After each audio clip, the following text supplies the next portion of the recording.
Welcome to the TSC Studio podcast. Now, welcome to the third podcast of the TSC Studio. We're gonna talk about casting and voice acting. And with us today, we have a special guest known as Tarquin. Say hello, Tarquin. Hello. Hi. Hello, welcome. Thank you. So, Thanks for having me. We thought it would be fun to have Tarquin with us on this special podcast about voice acting. Since you've been with us for a while now, you worked closely with us, and I think you also have a lot to say about voice acting, I would assume. I guess I got a couple words, but Yeah. A couple things. Opinions. But yeah, no, Okay. What is it? I started with Slightly Insulting, and then I did, and then TSC Studio. So yeah, you were the second group that I've been a part of, which was like second group of projects too I was a part of too. So yeah, no. Wait, was the Endermite one the very first voice acting? Yeah, it was Endermite was my first voiceover role, and then we did that's when I met you, and that's when we started talking about Crimes of Lorien. Okay. Well, speaking of Crimes of Lorien, do you want to mention the character you play in TC? Yes, I play Leonardo Salvatore, which is the detective of Lorien. Very, very wonderful character. I'm so happy that I've gotten to play him for so long. I've had a blast pretty much every single production, and I'm very happy to be a part of it. And we're not done yet? Yeah, no, absolutely not. Hell yeah. Also, I just want to say I have voiced a lot of, throughout the times, I've mostly just played background characters when I needed to fill something in. Mm-hmm. But then I've, for the Tribunal storyline, I gave myself the big bad. And I got to play Diano after Simon. Yeah. Which has been a lot of fun. He's a fun character to play. Different from what I'm used to. And also, with us today, we have Raph, who played Sladimir. Hello. Was that wasn't the only thing you voiced, or you were like a soldier too? Yeah, first? I played like a really small soldier. I think it was in Golden Sword or Lathane. I can't remember. Golden Sword. Yes. That was like my first role in TSC. But you played Sladimir for quite a few projects now too. It was, quite a lot. Yeah, the first one was The Boys, Dawn, Blade. You were in Lathane and Tribunal. Yeah. And Visions. Yeah, I feel like Vladimir kind of just showed up sometimes. He just kind of showed up. Yeah. Him and Catherine. Yes. And then lastly, with us we have Scuffo. Hello, hi. Hello. And you played a very special character in TSC. Yes, Rebecca Lathane. Yeah, she even got like her own ass trilogy. Yeah. In the end, that you got to do. Mm-hmm. And now you're just doing cameos. Yeah, the casual like you did, bar person visiting the bar, or a little background character. But yeah. Also, Rebecca cameos. Oh yes. Okay, so now that we all introduced, this is the cast we have today. We're gonna jump straight into the first trial that Lord Skilt has prepared for us. Oh, yeah. So everybody be prepared. Excited. We're gonna be challenging our voice acting, which is fun. As I believe it, we're gonna we're gonna be given some lines from another character that we haven't played, and we're gonna try and act out those lines with our characters. So Raph will be Sladimir, Tarquin, Leo, Scuffle as Rebecca, and me as Diano, and we gotta try and perform these lines. Do you have them, Lord Skilt? Okay. Okay, so Raph. Boy, don't damage him and never mind his attitude. I'm no stranger to handling slaves. The victories have made him a bit cocky. Just do as I do. Pretend they're dogs. When I speak to them and they talk back, all I hear is woof woof and bark bark. In the end, all that matters is that they obey. Now, the gift. Ooh. Okay. No. Oh yeah, there's the line. I'm excited for this one. Oh As my God. Vladimir. Oh, I'm so excited. The roles have reversed. Who decided to pick the slide? Okay, I can't believe give I'm it a go, doing this Raph. first. Alright, I've not done this for like a while. Don't worry, just all the pressure is on you. Just remember that. Yeah. I thought I was gonna I receive. feel the exact okay. same way. Okay. Oi, don't damage him. And never mind his attitude. I'm no stranger to handling slaves. The victories have made him a bit cocky. Just do as I do. Pretend they're dogs.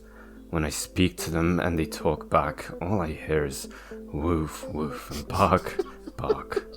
In the end, all that matters is that they obey. Now, the gift. There we go. It's so odd hearing you say woof woof. I know. And bark, bark. That was like the funniest bit. I almost laughed. Yeah, I heard. Oh, that's great. Okay, next one is Tarquin. Oh no. Words Oh. of truth. Oh, I love this. Change. The sound of brilliant justice. Your favorite character? His voice Tarquin? will echo through all of Landra. Well, those who block out the call, prepare yourselves. Dawn has come. The Radiant One has arrived. Oh, this sounds fun. So- Oh, this is gonna be fun. Okay. Tarquin is gonna perform Catherine's lines as Leo. Words of truth, whispers of change, the sound of brilliant justice. His voice will echo through all of Landra. Woe those who block out that call. Prepare yourselves. Dawn has come. The Radiant One has arrived. Nice. The alternate world where Leo got converted Leo to turned the Tarquin. evil. Hail Hydra. Okay, Scuffle. Oh boy. How thrilling. It's been too long since I've stood face to face with death. No one forcing our hand. No one pushing us around. Just three warriors fighting out of pure conviction. There is just a fight. Live or die. And the victor will be one step closer to rewriting history. Oh, my heart is pumping right now. I mean, I could see Rebecca saying Yeah. something Oh, like yeah. that. You, oh yeah. Oh yeah. Oh, yeah. Okay. Okay. Oh boy. Okay. How thrilling. It's been too long since I've stood face to face with death. No one forcing our hand. No one pushing us around.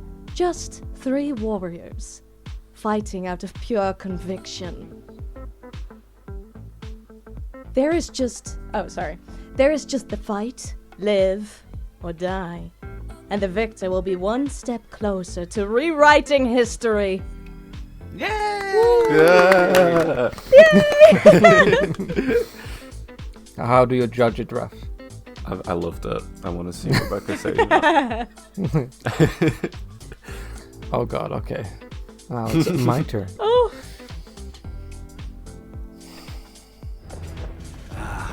It's all coming back Oh to no. flames burning high, streets painted white before being soaked in blood. Which one was it, Alistair? Was it in Cantrock when you and your grandfather left your people to die? Or was it asunder where you came just too late? Oh god. Do you have another home for me to burn down before I kill you? Can you do it the Oh, same amount no. of threatening, please? I love that so much. I mean, I was about to say, Diano is like the complete opposite when it comes to energy. So I'm excited. So I gotta try and do it threatening, but Yeah. in Diano. It's all coming back to me now. Flames burning high. Streets painted white before they're being soaked in blood. Which one was it, Alistair? Was it in Cantrock, when you and your grandfather left your people to die? Or was it Osunder, where you came just too late? Or do you have another home for me to burn down before I kill you? Ooh. Yeah. Yes. You know, my head kind of went like, when I read that it's all coming back to me now, my head kind of went, oh, it's all coming back to me now.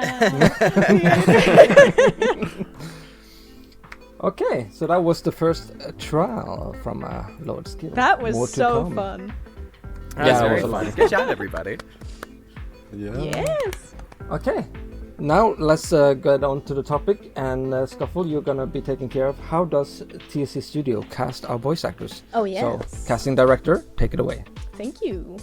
Right, so when we are looking for a cast for any of our projects, we usually make a post on Casting Call Club, which is a website where you can basically, well, put out your own casting call and then have people who have an account can essentially comment with their audition. And yeah, then we probably also, once we've actually got the page set up, we advertise it around, so we use our Twitter.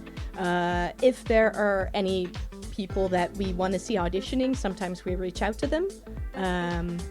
So yeah, that's in real quick, I guess, how we do it. I guess I'm thinking back on it, actually. So when I went for Leo, I remember you reached out to me, Annika, but like, was there an audition before that, before we had met? Because I know you reached out to me and I tried out in private, but... And then was that the same for other parts of Crimes of the Lord? I reached out to you in particular because I knew I wanted to work with you. I've done that a few times, but not a lot. Okay. Such an honor. So you're one of the rare occasions I do that. Yeah. Because a lot of the time we like to find new people. So we have done the casting calls most of the time. Rare occasions there's a specific people we want to work with. Yeah. And then we do a lot of talking with people in Discord, like the second stage. Exactly. Which like Scuffle sends them into Discord, and then I get involved. Yeah, usually in our casting call, we write down that our preferred form of communication is Discord. So while we would love for people to join the Discord server, they don't have to. It's just that it makes the conversation easier. If somebody wouldn't have Discord, then I would imagine we would do it via email or via Casting Call Club. Mm-hmm. But yeah. Also, we'd like to get them involved in the characters fairly early on. Like perfect example is like Tarquin, how we got their involvement. Like, oh, that's something you can talk about, Tarquin.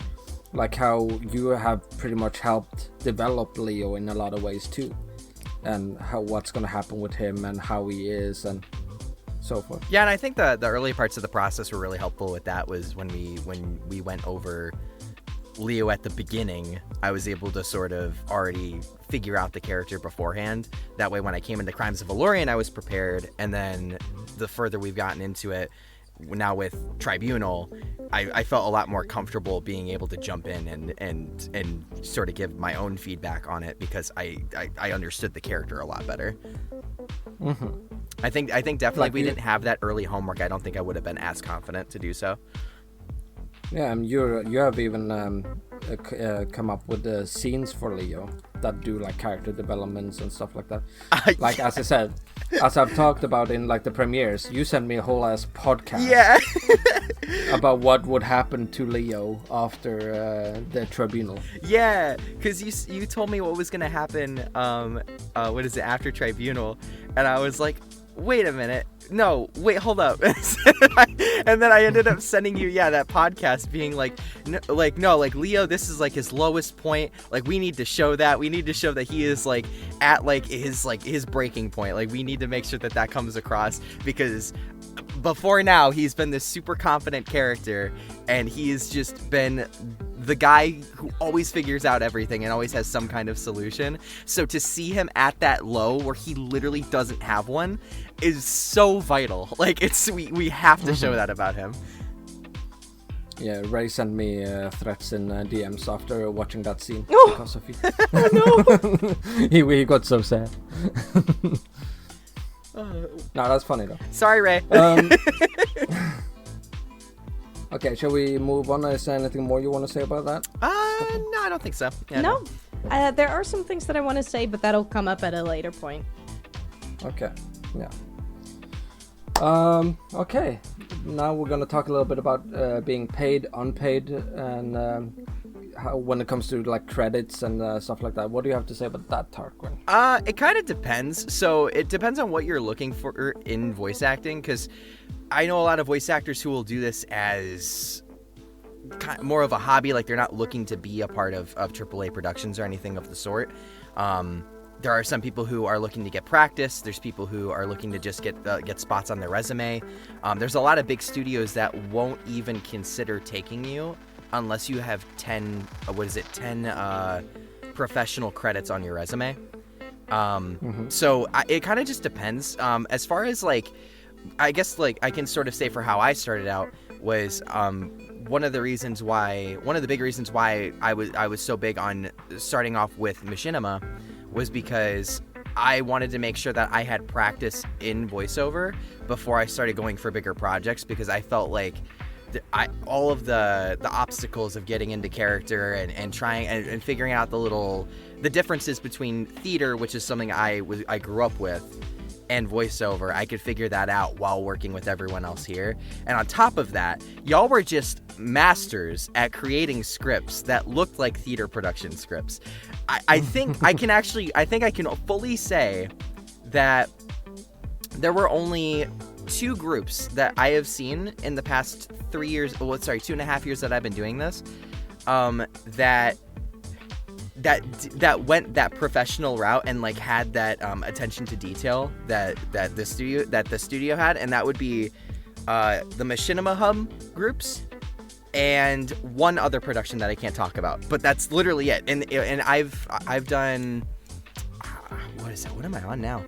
I've done over 90 productions in the past 2.5 years. And this by far, this one had the most professional script I've ever worked with. So yeah, no. So thank you for that. But I guess going back, absolutely. But I guess going back on topic, I think going for unpaid projects, a lot of people will say don't undervalue yourself, but at the same time, I say that's honestly fine as long as you're looking to get experience or you're looking for something to put on your resume, or if you want to gain connections or you want to do something, right? As long as there is an objective that you're looking to fulfill as being a part of that production, I don't think there's any problem with unpaid work. But it also just depends on what avenue you want to go, because I know at the beginning I wasn't looking. I was doing on a lot of unpaid work to get experience. Now that I have that experience, I've started looking more towards doing paid productions recently, and now I'm just sort of slowly going into that route. One of my moves to so I'm actually moving out to Texas in the next by September, and the main reason for that is because in the time that I've been doing this, I was able to get connected with a lot of people who work at Crunchyroll, and so now nice. I can start planning my business to start taking jobs and doing certain work that's going to push me more towards that avenue and getting more attention for that. So it basically, it's fine to take unpaid work, it all depends on what exactly you want to do what you want to do as an actor, because voice acting is a business in a way. So like whatever works for your business, as long as you have a plan and you're doing the things that you're doing for a specific objective and it makes sense, I think go for it. Absolutely. Yeah. I was also going to say, because we've had actually somebody within our cast who they voiced a character, and we had an agreement where, they said, this is going to be my last project voicing for you, because I'm going to be rolling into paid work from now on. And we were able to figure out like a good ending, essentially. But I am also really curious about like paid and unpaid voice acting.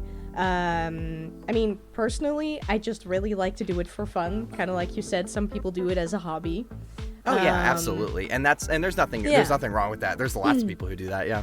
Yeah, it's just that I myself have a pretty hard time getting into paid stuff because, well, you probably know all about it, but once it kind of has like this sort of professional stamp on it, or the stamp of we are now paying our voice actors, people swarm to those casting calls because they all want to be a part of it.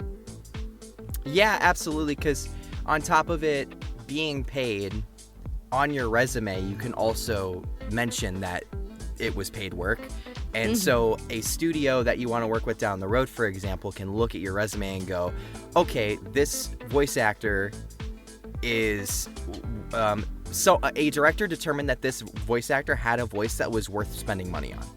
Right. Is what that looks like. So I think that it makes sense to, I don't know, you were saying you were like intimidated by the process of doing paid work, or what was the thing for you, I guess? Yeah, well, that it's also pretty hard to get into it, really. At least I find it kind of hard. Like, maybe there are some things that could help you along, kind of like stand out among the crowd, because there's so many people approaching projects like this. If I can jump in a second, because I believe it's a little bit about what Tarquin talked about earlier. Like the reason why you don't necessarily need or want to do paid work in the start is because you want to get experience and networking. Yeah, and absolutely. Networking is going to help you so much in getting in front of the line. Totally. On projects, because they're going to know you. Yeah. And then the experience is going to make you develop what makes you special. Yeah, I think it's, so I'm a big learner. I like making sure that I'm growing pretty much at every single day. I learn something new that makes me grow a little bit more. I think personally, well, at least this is a method that I use. It's that every time I send an audition, once I know it's like 100% my best, I send it, and then I immediately start analyzing it. I make sure that there are 5 things that I list that I could have done better, because art is subjective, right? Art is perspective. It could always be better. So find 5 ways where those things could be better. Bring that into the next audition, and the next audition, and the next audition, and the next audition, and just keep doing that over and over and over again. If you do that from the beginning of the month till the end of the month, and then you listen to your oldest audition for that month and the newest one you did, you will see a massive difference. As long as you are being super objective and you're looking to grow. As far as getting into the work, I was given a very, very good piece of advice by a colleague of mine. Her name is Meredith Nudo. And it was getting a job, even if the audition says there are 3,000 people going for that job, statistically, it's still a 50-50 shot that you're going to get it.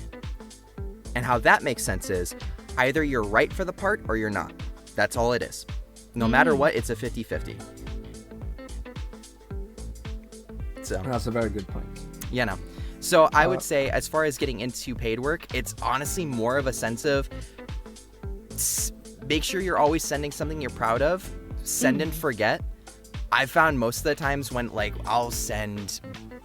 there'll be a day I send 10 auditions, and I'll find out like 2 weeks later that I got that part, but I'll have thrown that so far in the back of my mind because I'm working on all these other auditions or other work, and I will completely forget that is even a thing. and that's what you're supposed to do.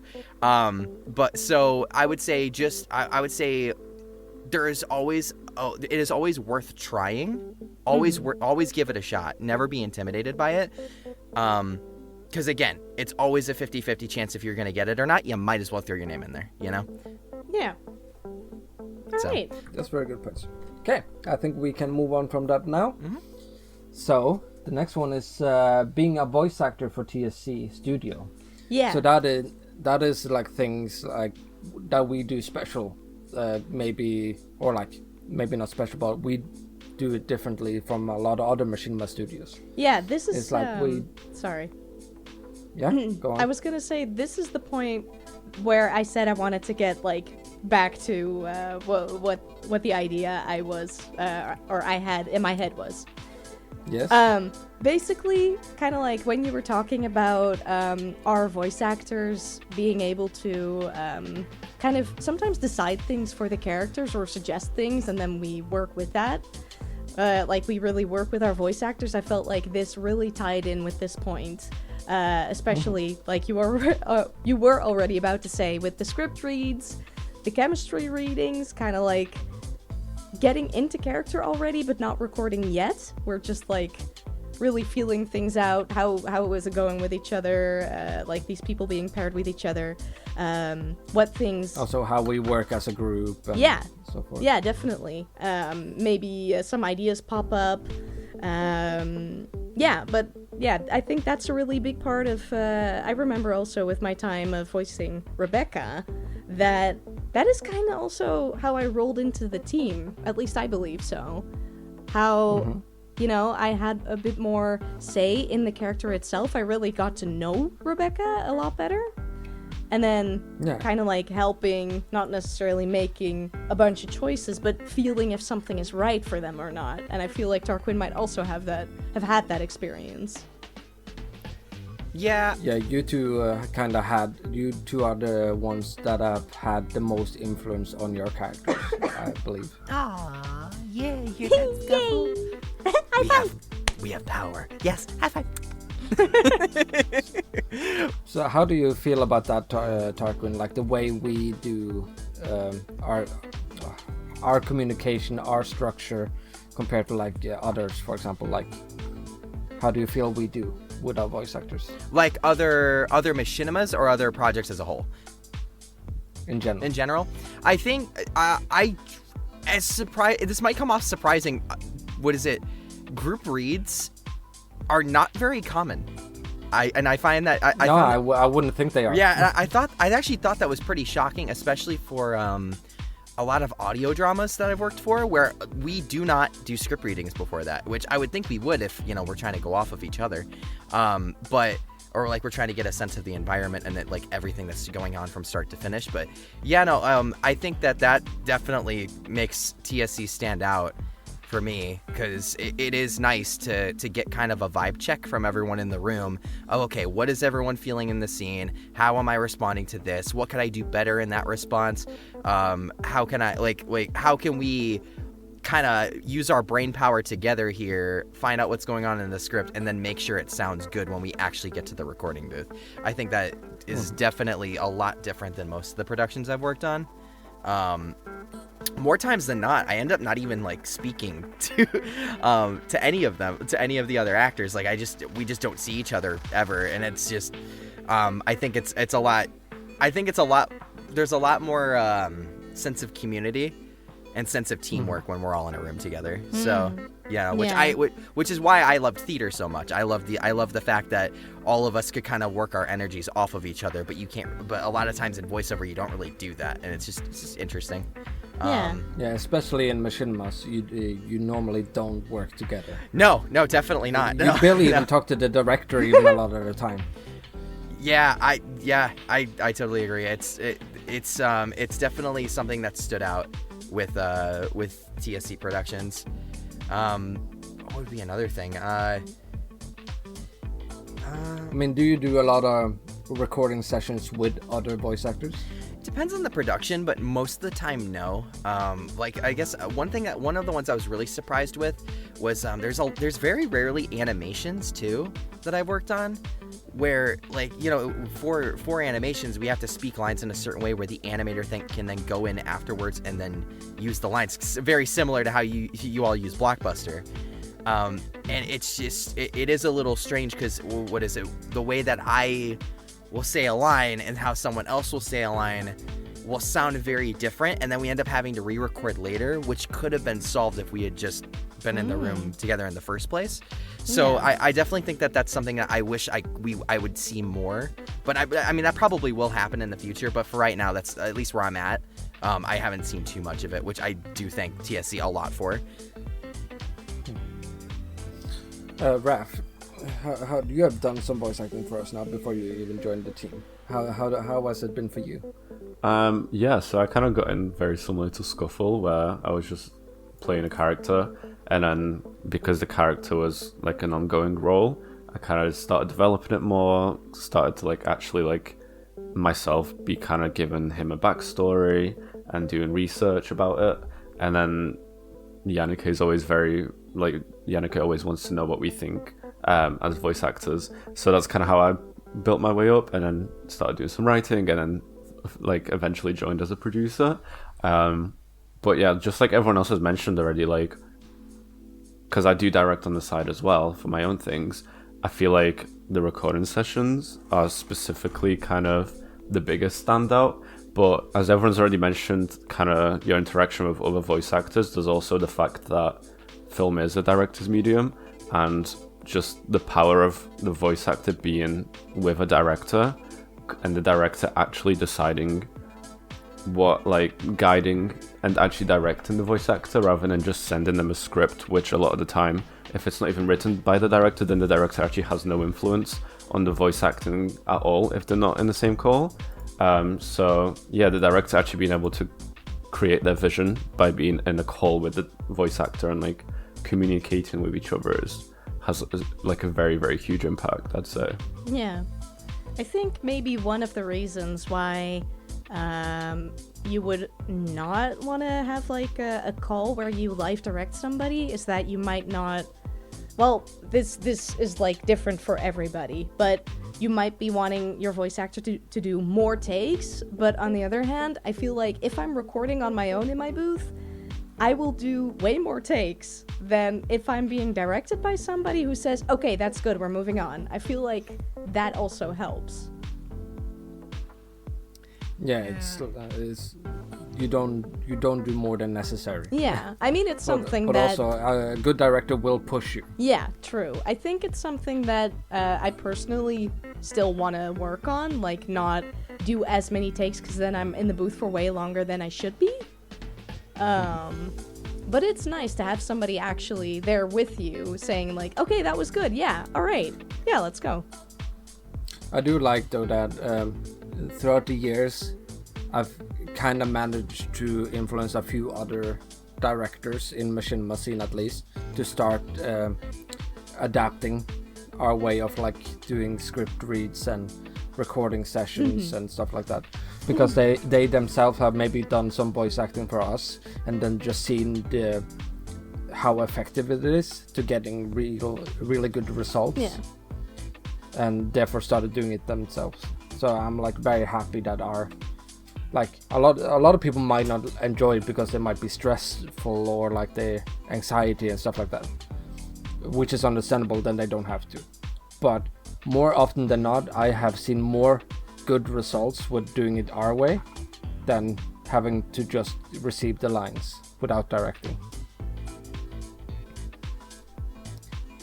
Anyways, moving on. Then it's the next Lord Skill quest. Now we're gonna see what Apple did from the last one that he had to complete. I'm so curious. Now I'm thinking, Scuffle, you can read the part that he got read last time, and Tarquin, you can do what Apple has written in response to that. Okay. Okay. So now we just gotta wait for Lord Skill to send. There's the document. Yeah, so you, Scuffle, read up to what happens next. Yeah. And then, Tarquin, you take it from there. Got it. So this is Apple's continue the story. Rebecca Lethane is stranded on a small island off the coast of Landra and will do anything to escape. She has nothing with her except for her famed golden sword. The island is filled with plenty of natural resources and diverse animals. On the horizon, several enemy rebel ships sail by regularly, but are too far away to hear Rebecca's screams. What happens next? In the midst of panic, one question quickly comes to Rebecca's mind. How did she even get here? It gnawed at her for several hours on end, with every answer having no logical explanation. She finally got up and wandered along the coastline, hoping to find an ounce of any civilization, but to no avail. It was sand for what it seemed to go for miles, untouched, in pristine condition. She glanced over to the warm glow of the ocean. Has she gone crazy? Perhaps. Does anyone know she has even gone missing? Surely they are bound to find out eventually. Night fell after what felt like eternity. Still, she sat along the coast, gazing at the stars. Her fingers tightened around the handle of her golden sword, the blade that severed her closest friend, Baron Crander. Memories came flooding back to when they were kids. That one time she stood up for him when his uncle taunted him with the family blade. The blade. Rebecca felt a chill down her spine. She recalled Baron's final moment before his demise. It was a fight worth fighting. The words echoed non-stop with increasing magnitude. Why did you fight back? Why did you fight back? The thought of him was too much for Rebecca. She squeezed the blade tight, desperate to get him out of her head, as raw tears rolled down her face. It would only cloud her judgment. She tried scolding herself.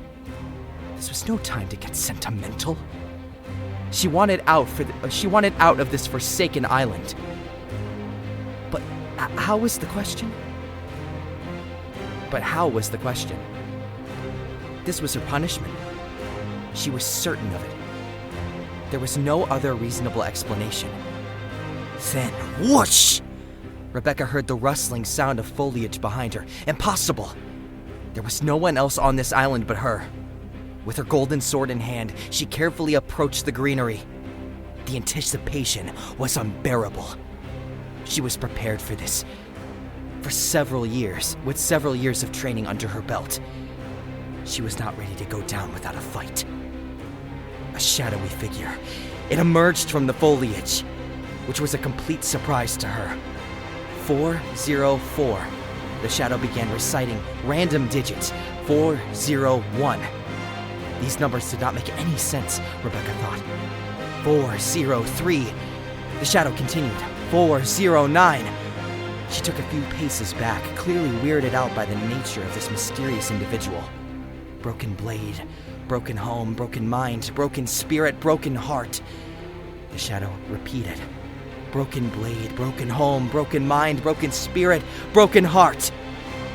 Rebecca felt the ground consuming her from the inside out. Blood-curdling screams filled the ever-increasing void. She observed as the world around her rapidly ceased to exist. Blackness. Pure darkness.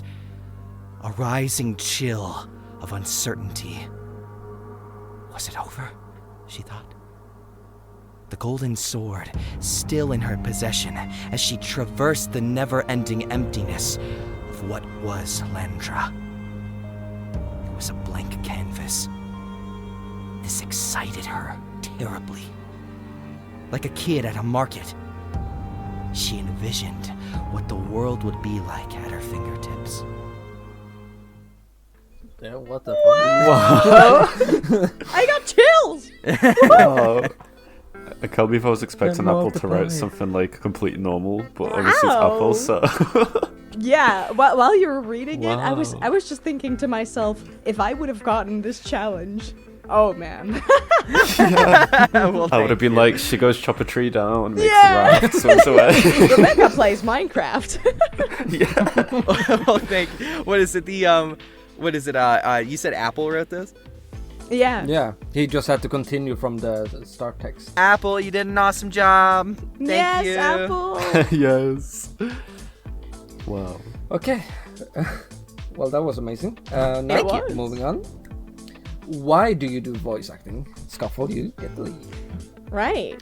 Well, personally, I do it mostly. This kind of goes a little bit back, but I'll try to keep it short. When I was in high school, I was watching, like many of us did at that time, I was watching videos that AFMA made. And in particularly, I remembered really taking a liking to one of the voice actors. I was like, wow, he sounds amazing. He really makes his character, like, just filled with so much life. And I was so interested and excited to be, well, I was just thinking about, like, oh, what does it take to do something like that? So that kind of got the ball rolling for me. And I started Googling and just trying to get more information, and eventually just went and did it. So mostly for me, it just came out of a place of creativity, wanting to do things that I had never done before, even though I had done musical class in the past. I hadn't really done voice acting before, but I thought it was new, exciting. I still think it is. It's different every time whenever you do a different role. Yeah. I kind of want to see where it takes me. That's a wonderful origin. Tarkin? I'm clapping. Well, I guess for me, I'll try to shorten it a little bit too, but pretty much when I was in high school, I did theater for about 3 years. I was in Cinderella, I was in Oliver Twist, and Bye Bye Birdie. And our theater department was really, really amazing. I was pretty lucky to have a teacher who had originally been in the Beauty and the Beast Broadway production while I was in high school, and so I learned most of the fundamentals of acting from her. And so fast forward, I did theater in college, and I tried learning. I ended up learning Shakespeare, and I learned Stanislavski, the real acting, and the Strasbourg methods, and so after college I graduated, and COVID happened, and so I was sort of trying to figure myself out after that, because I didn't think acting was the most viable path in the world. I just didn't realize how accessible voice acting was. It just didn't seem like I thought you had to be like Tom Kenny to be in voice acting. Like, I didn't think you could just do it, right? And like got all the gear. Right, exactly, right. Yeah. So then one of my friends, Audrey O'Brien, she reached out to me. She was a friend from high school, and she had seen every single show that I had done. And she thought I was really good. She told me that her aunt and uncle did voiceover work, and they did commercial work.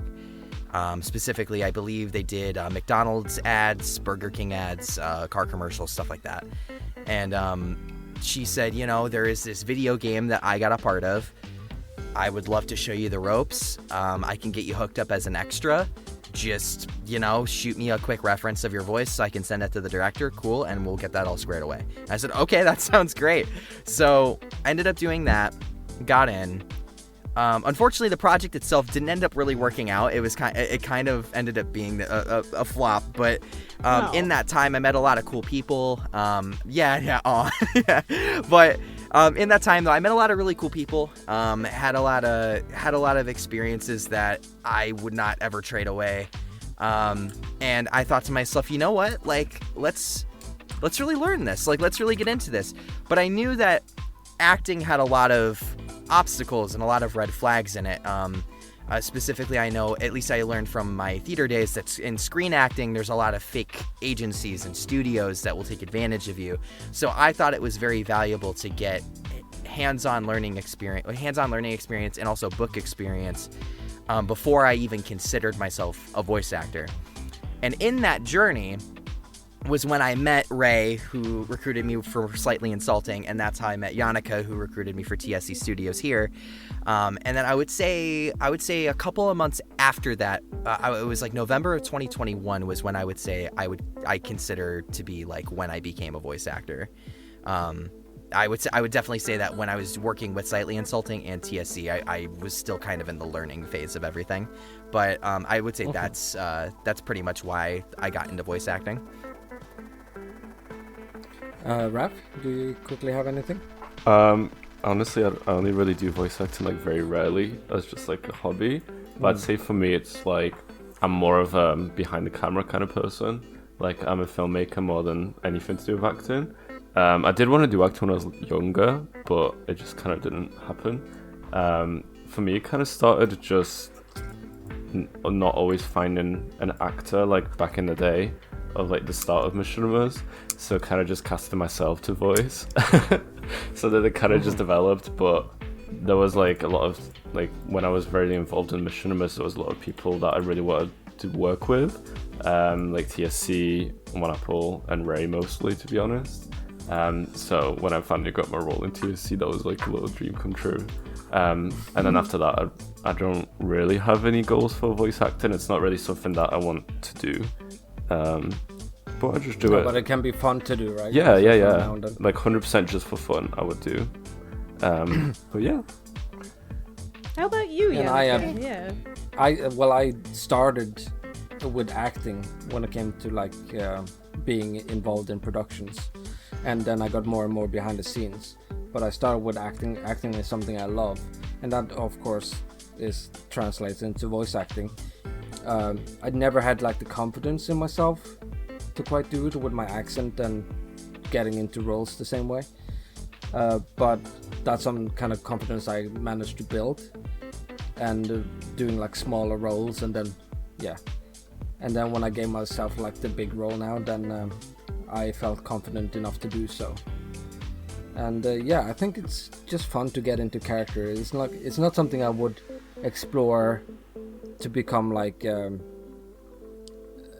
voice actor who gets mostly paid for doing voice acting, but I would love to do it just to do it because I love getting into characters, and it's like, almost like therapeutic in a way a lot of the time when you get the right characters, I think. Okay, then we're gonna move on to the kind of like the last bit of the podcast here, so the last big chunk here. So Tarquin and Scuffle, I want you guys to talk a little bit about your experiences, good or bad. What can you say, maybe advise others about from your own experiences? You go first. I would definitely say the good experiences are just they honestly haven't stopped.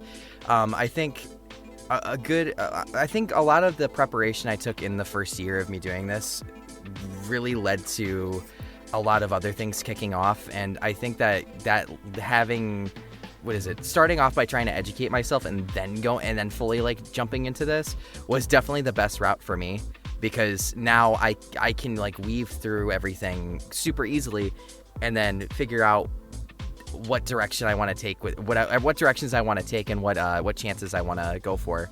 And I think in that time, the one that really popped off for me was Project Eden's Garden, which is a murder mystery title. And when I got on that cast, the character that I play felt like me, like in almost every conceivable way. And I got to work with a bunch of people who worked for Ubisoft and who worked for Counterplay Games, and let's see, I'm having trouble coming up with everything, but basically we had a really great team and a really great chemistry, and you know, it made us all want to work together, really like just be super get ourselves super immersed into the project. And because of all of our hard work, we ended up getting into a convention down in San Antonio, Texas, and we all got to meet together for the first time. And we got there, and it felt like we had known each other for 10 years. Like, it felt like we all saw each other every day, and we fucking loved each other. And that was the biggest cry fest I've ever had in my life when we were leaving. It was, I can imagine that must feel really good, though. Yeah, it was. I think that experience, it was good for the sense that it was excellent for the sense that it was a weekend that showed me what I need to do. Like, it showed me exactly why I'm doing this, because the answer to that wasn't entirely clear to me. was I actually had an experience right before that convention that was really hard. It was, I went to, so I had not visited my high school for a really long time. I actually had some really bad experiences in high school. And I went back to my old high school and I was just kind of like checking around or whatever. And there were these people that I used to hang out with almost every day. And so one of them I saw, and he came up to me and he starts asking me about, how's voiceover going, da-da-da-da-da-da. And he decided to leave off with, I just want you to know that we never believed in you, and we still don't. What? And we don't think you can do this. Yeah, and we don't think you deserve it. And I was like, wow. Like, wow. But what was great about that is that I got a reminder why I left that bullshit behind. And why everything I am doing now is 20 times better. Yeah. Because I immediately jumped on a plane and had the weekend of my life. That was the best weekend I've ever had. Yeah. You kind of needed that contrast, I guess, to like see what you're doing is what you need to be doing, like how right you are on track. Yeah. Yeah. It's almost magical that it's also so close together. Like one kind of really low point and then just super high, like best time. Yeah, exactly. It was. There's like, yeah. Sorry, go ahead. And like, there's never been doubt in my mind that you're gonna do really well in voice acting. Like, I think most of us have always said that Tarquin is gonna do. Oh yeah. Really great. Great things. Thanks so much. Yeah, no, it was a very validating weekend for sure, and I appreciate everyone here for always being so supportive. And that's one of the I definitely would say I definitely owe TSC Studios and Slightly Insulting, because y'all were the first people to give me a shot. Besides that extra for the game, but I ended up not working out. I mean, it's kind of funny to think that those were like your first ones, because I like imagine you were already had done quite a bit. Yeah, me too. By that time. That's so I got that a lot, but that I mostly attest that to the fact that I had been doing theater for 3 years, and I also did a 2-year degree of theater, so I had about 5 years of experience for acting under my belt by then. So that helps. Yeah, no, I would definitely say that. Yeah, I would definitely say that makes sense in that department. But no, yeah, I would say that was a good and bad experience from acting. I think I think that in long term it was meant to be, and it was meant to, like you were saying, show me like this is what I'm leaving behind and this is what I'm doing now. Like looking to the future. Yeah, absolutely. Sucks that happened, but also like very nice of you to share with us. That was it's very special. This is going to tie really well into a question I have for you later, Tarquin. Sure. But for now, I'm going to answer the question. So, right. Good and bad experiences. I haven't had anything really extreme happen, so to say. But I have had experiences where, you follow this whole project along. I think we're all kind of familiar with what happens sometimes. Like, the bad experiences I would have gotten is that you get cast, stuff kind of rolls, and then it just comes to a halt at some point, and it never really comes off the ground. That is one of the experiences that are really hard, because they are essentially out of your hands. Also, like, when you've already recorded your lines, and essentially all of the stuff that you needed to do was done, but then the project falls flat, something like that. That can really be a bummer sometimes. But that is why Tarquin said the good thing for a voice actor to do is to audition and forget. Oh yeah, definitely. Like, I also see it as with every audition that you do, you don't have to like nitpick every little detail out of it. You should still say to yourself that you are happy with the audition you're sending in, because if you're not, then don't send it in. But then again, I also don't want to like sit on an audition for a really long time and then have to obsess over it, kind of like that. Well, that's why it's good to perfect your craft, right? Yeah. To get the experiences so you know, okay, this is a good one to send it. So I'm getting a lot of inspiration from you right now, Tarquin. Especially like what you said. You're just making me really excited. Well, thank you. But essentially what you said, you know, with the pointers that you have already given us, with like, you know, when you want to audition, try to find things that you can improve on, but still send in something that you are proud of or something that has been a good exercise for you. Yeah, I really, I think that's really, like, valuable to know.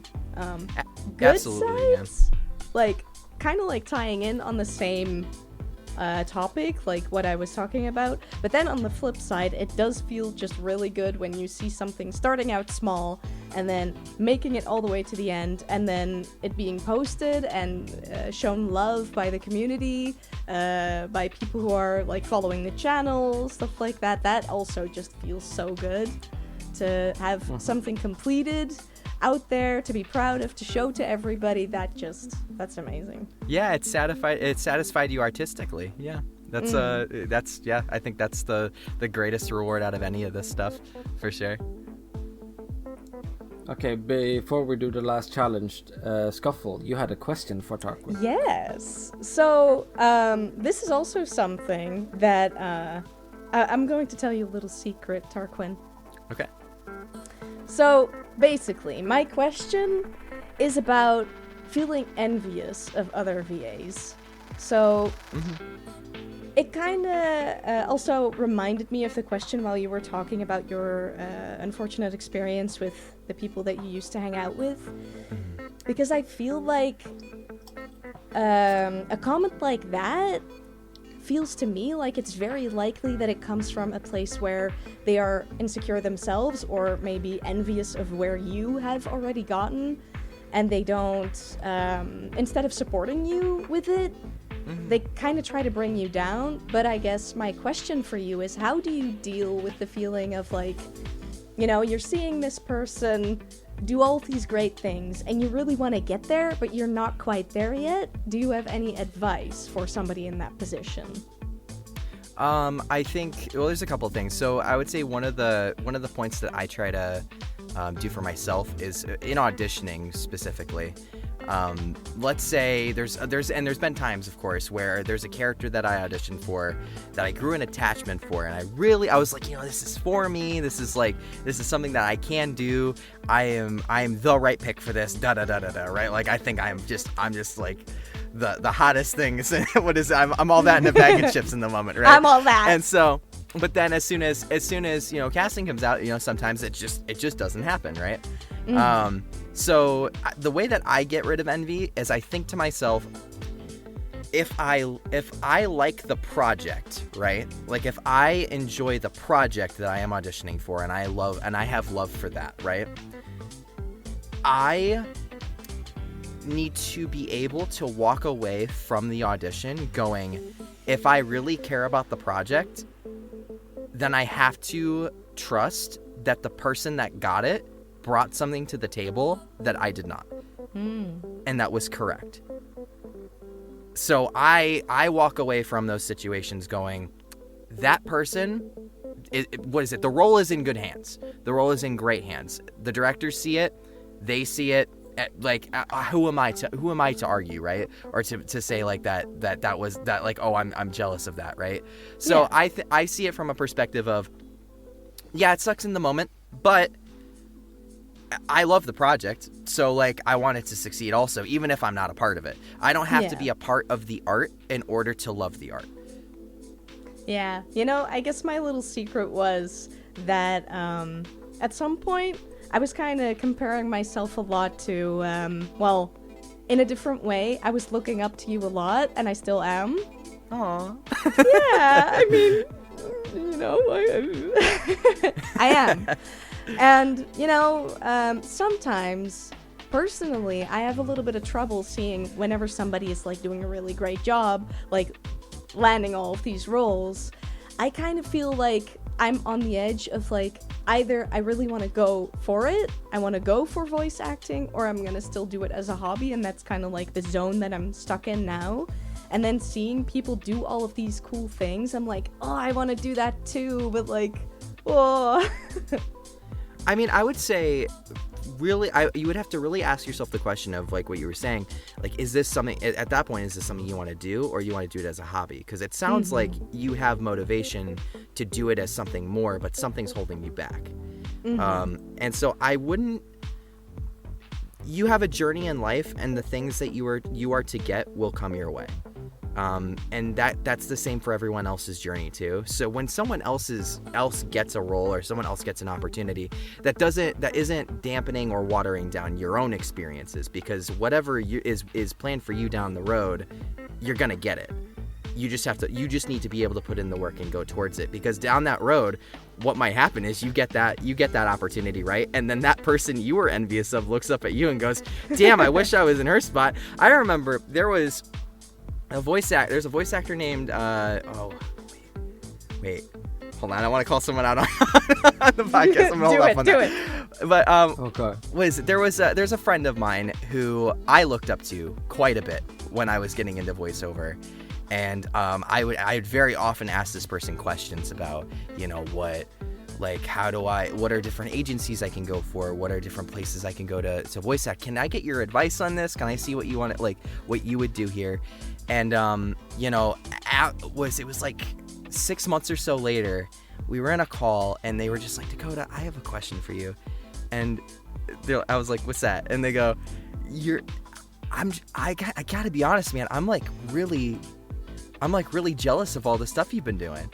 And this person's been in like AAA productions. This guy is like, he just got like autograph signing like approved. He's been going to conventions. He's about to go to LA. He's about to do all this stuff, and he was jealous of me. And I'm like, dude, you have everything. Like, I look up to you. So it's whatever the perception of, like, someone has it all figured out.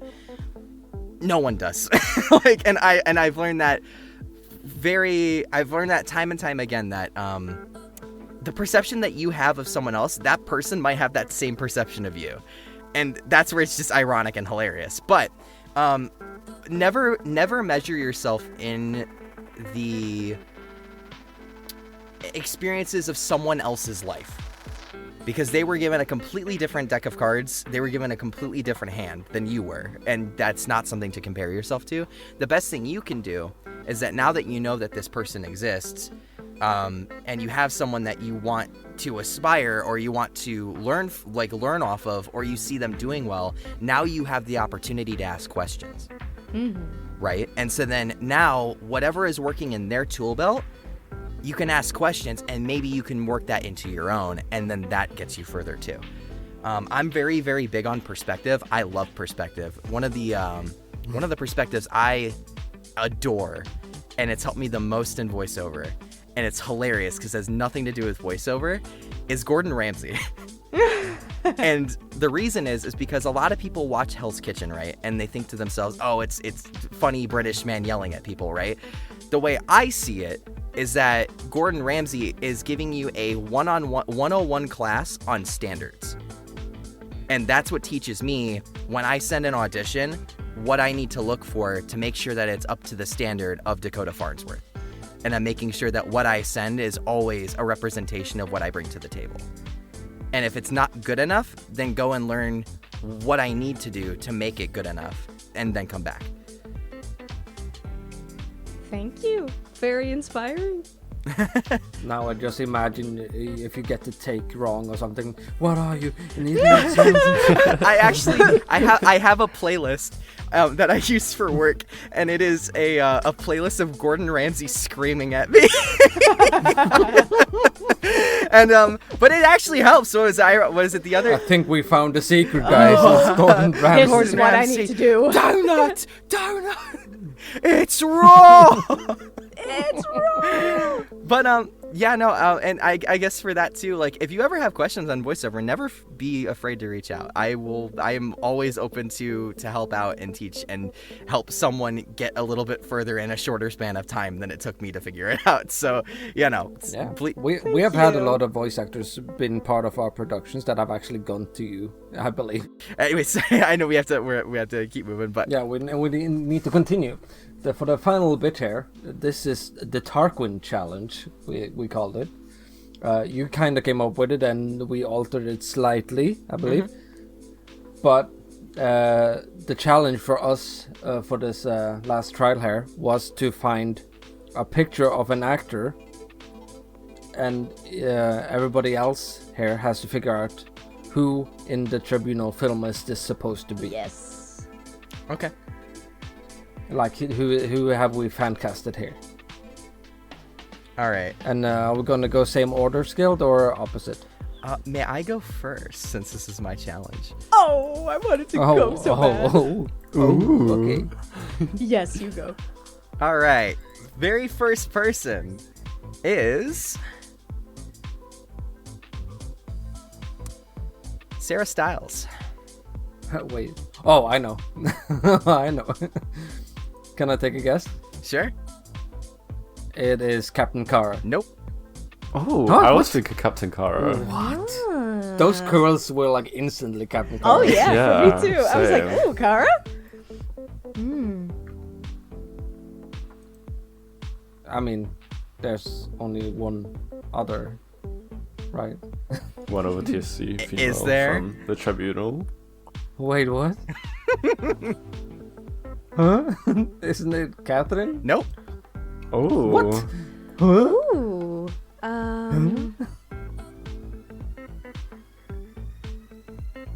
Okay, I'm lost now. Wait. Let me think for a second. Hang on. Well, she might not have the same hair, right? Because actors can change the hair. Mm-hmm. So wait, Think is a this little trick outside the one? box. Think a little outside the box. Wait, is the character in the Tribunal film? Yes. Okay.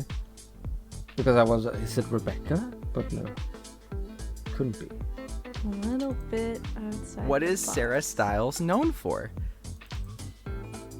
Wait, is it Parrot, the Wait. apple? Apple? That's I don't right. know. It's Apple. Oh! Sarah Styles was in Steven That Universe. was so tricky. Oh. Okay, yeah, I didn't know the actor Me neither. that but- well. No worries. Wow. So, That- but like, okay, come on. How can you not think this that was Yeah. Kara? No, for sure. Look for at that. sure. I actually picked that picture thinking that's what you would guess. You got damn it. Wow. You read me like a fool. Oh wow. Okay. All right. Okay, now I just want to get mine out of the way then. Go for it.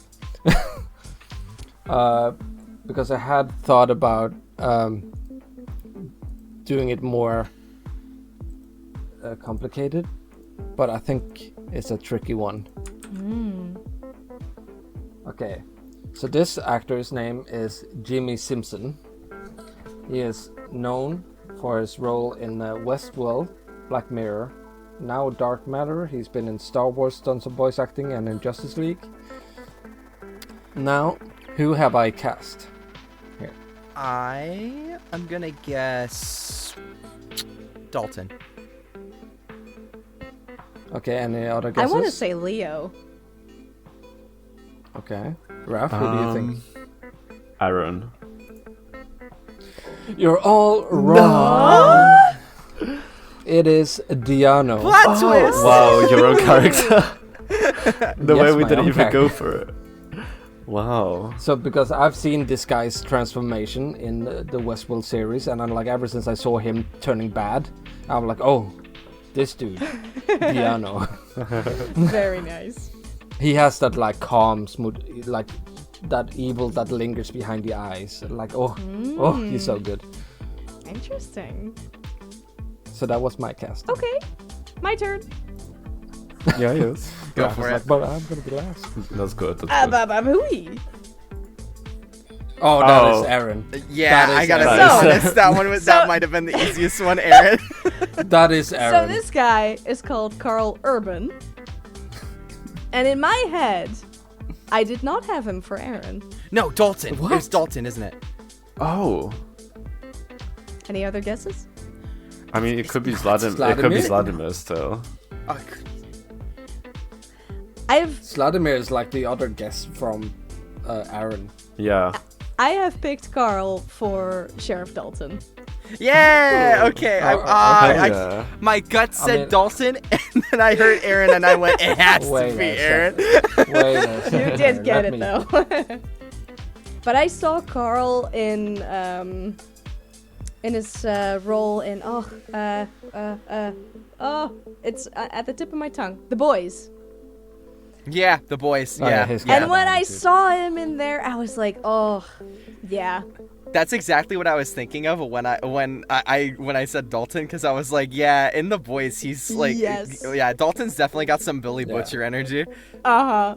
I kind of got like stuck on his look more so than his attitude in the boys. Right. Like when you said, I'm like, yeah. Of course. Okay. Okay, Raf. Okay, so I've got like a Photoshop version, but that will spoil it too much, so I'm gonna post the original first.